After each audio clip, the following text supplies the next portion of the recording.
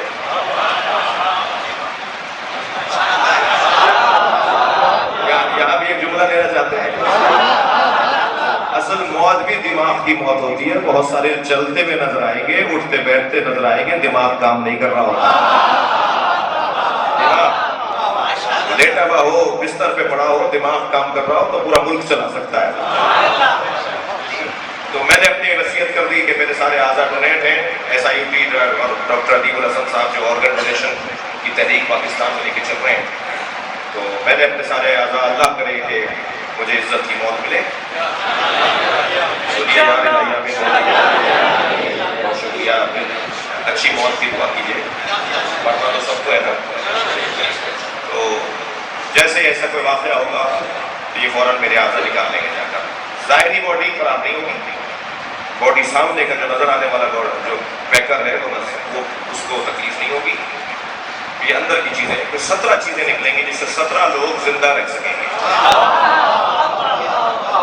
وہ وصیت نامے کا کارڈ، ایک فارم فل کیا ہے ہم نے، اس کا ایک کارڈ بنایا، وہ میں جیب میں رکھتا ہوں۔ ان دوستوں سے بھی کہہ رہا ہوں کہ اگر کہیں ایسا ہو جائے تو رونے پیٹنے کا وقت بہت ہوگا، پہلے تو آپ انہیں اطلاع کریں، کیونکہ اس میں ٹائم ہوتا ہے، ایک دورانیہ ہوتا ہے، وہ 15-18 گھنٹے اور 10 گھنٹے اور 12 گھنٹے کے اندر ہی وہ چیزیں نکالی جا سکتی ہیں، پھر آہستہ آہستہ وہ بھی ڈیڈ ہونا شروع ہو جاتی ہے۔ تو میں یہ بیان کر رہا تھا، مقالہ بھی ہم نے لکھا، کراچی یونیورسٹی نے وہ مقالہ چھاپا ہے ہمارا، مفتی منیب الرحمان صاحب کا، مفتی شیرانی صاحب کا جو اسلامی نظریاتی کونسل کے چیئرمین تھے، بلوچستان کے بزرگ مفتیاں ہیں، اور میرا مقالہ ہے۔ تو اس مقالے تو ایک جگہ کو ہم نے دیا، تو ایک صاحب نے اسے پڑھنے کے بعد کہا کہ مولانا اگر توجہ ہے، میں ان پہ رکھ کر کچھ یہاں بیٹھے ہوئے لوگوں کی ترجمانی بھی کر رہا ہوں۔ تو ایک صاحب کہنے لگے کہ اگر میرا گردہ کسی ہندو کو لگ گیا تو کیا ہوگا؟ ایک اور کی آواز آئی، کہنے لگے میری آنکھیں اگر کسی سنی کو لگ گئی تو کیا ہوگا؟ ایک نے کہا میرا دل اگر کسی یہودی کو لگ گیا تو کیا ہوگا؟ تو میں نے سارے سوالوں کا ایک جواب تو یہ دیا کہ جو گھٹے ہوئے دماغ کا ہوتا ہے وہ شیعہ نہیں ہوتا، تنگ نظر شیعہ نہیں ہوتا۔ یہ چھوٹی سوچ رکھنا کہ میرا گردہ فلاں کو لگ گیا، یہ تمہارا تھا کیا؟ یہ تمہیں اللہ نے دیا تھا، تم اپنے اختیار سے لے کر آئے، وہ بھی اللہ کی مخلوق ہے۔ جو علی کے ماننے والے ہوں، جملہ سنیں، جو اس علی کے ماننے والے ہوں جو 70 نسلوں کے بعد مومن کو دیکھ کر بندہ چھوڑ دیتا ہو، اس کے چاہنے والے یہ کہیں گے کہ میرا گردہ اگر اس کو لگ گیا تو کیا ہوگا؟ تم اپنے اعضاء اسے لگا دو، اس کی نسل میں مولائی آ جائیں گے۔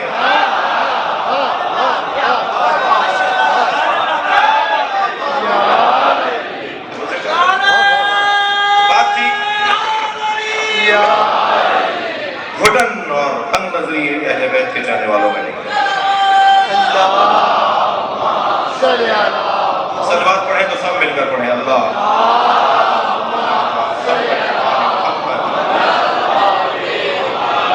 توجہ ہے۔ بحث یہ تھی، بات یہ تھی کہ سرکار کے معاشروں کی بات تھی، تو سرکار جب کسی سواری پر بیٹھ جاتے تھے تو وہ بوڑھی نہیں ہوتی تھی۔ ایک اور فضیلت سنو گے،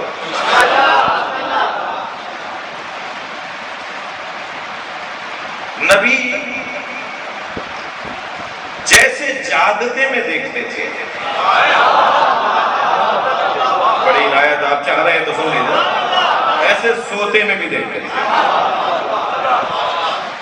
جیسے سامنے دیکھتے تھے ایسے پیچھے بھی دیکھتے تھے۔ نبی مکرم ان آنکھوں سے نہیں دیکھتے تھے، پورے وجود سے دیکھتے تھے۔ نبی کا وجود مبارک سو رہے ہیں۔ حضرت عائشہ نے صبح سرکار کے سامنے جب حاضری دی تو حضرت نے فرمایا رات تم نے فلاں چیز فلاں جگہ رکھی اور فلاں چیز فلاں جگہ سے اٹھا کے فلاں جگہ رکھی۔ کہا رسول آپ تو سو رہے تھے۔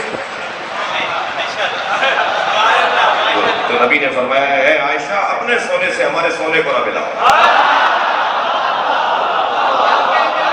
ہم سوتے میں بھی ایسے ہی دیکھتے ہیں جیسے جاگتے میں دیکھتے ہیں۔ سرکار نماز پڑھا رہے، چوتھی صف میں ایک صحابی محترم نے دوسرے صحابی محترم سے کوئی بات کہی۔ نماز کے بعد نبی نے فرمایا کہ آپ نے یہ بات ان سے یہ کہی؟ یا رسول اللہ ہم تو چوتھی صف میں تھے۔ حضرت نے فرمایا جیسے میں آگے دیکھتا ہوں اسے پیچھے دیکھتا ہوں۔ رویت پر پیغمبر اکرم، جی رویت نبی مکرمہ، نبی کے دیکھنے کا جو کمال تھا۔ مولا علی کے الفاظ ہیں یہ مجموعی طور پر۔ کوہ طور پر تجلی دیکھی تھی حضرت موسیٰ نے۔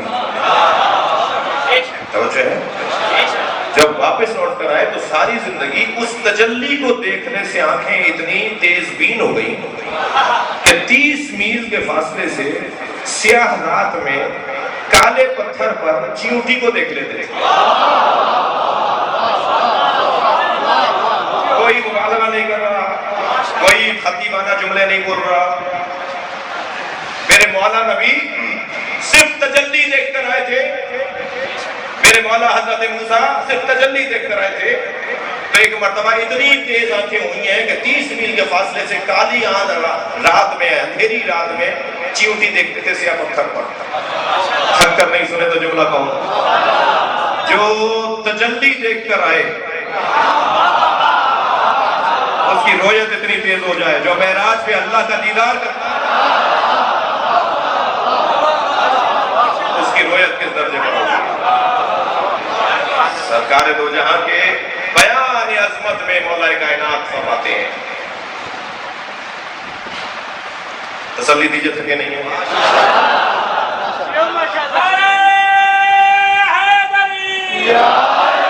سرکار کا سایہ نہیں تھا، تھک گیا۔ سرکار کا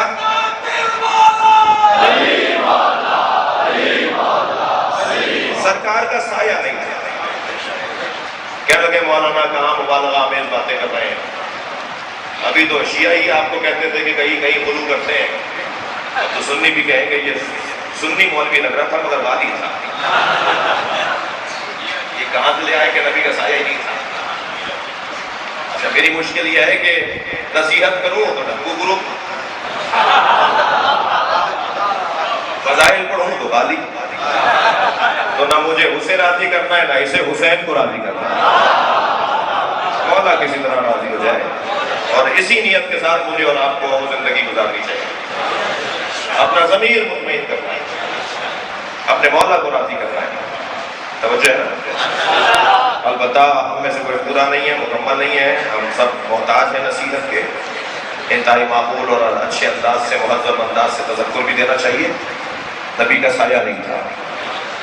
پہلے ہی مرحلے پہ ایک جملہ ہدیہ کر لوں، جس نبی کا سایہ نہیں تھا اسی کے سائے کو علی کہتے ہیں۔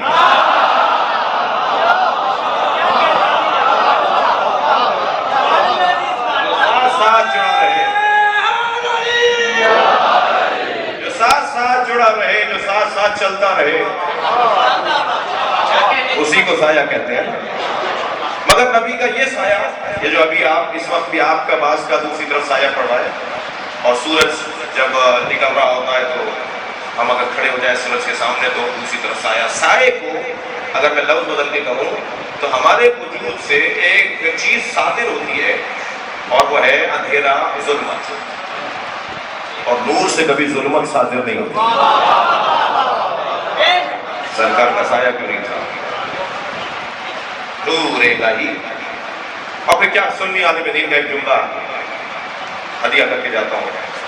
ایک سنی عالم دین نے بڑا حسین جملہ لکھا ہے، وہ کہتے ہیں ان النبی کا ظل اللہ، نبی اللہ کا سایہ تھے، وَإِنَّ الظِّلَّ لَا ظِلَّ اللَّهِ، اور سائے کا سایہ نہیں ہوتا۔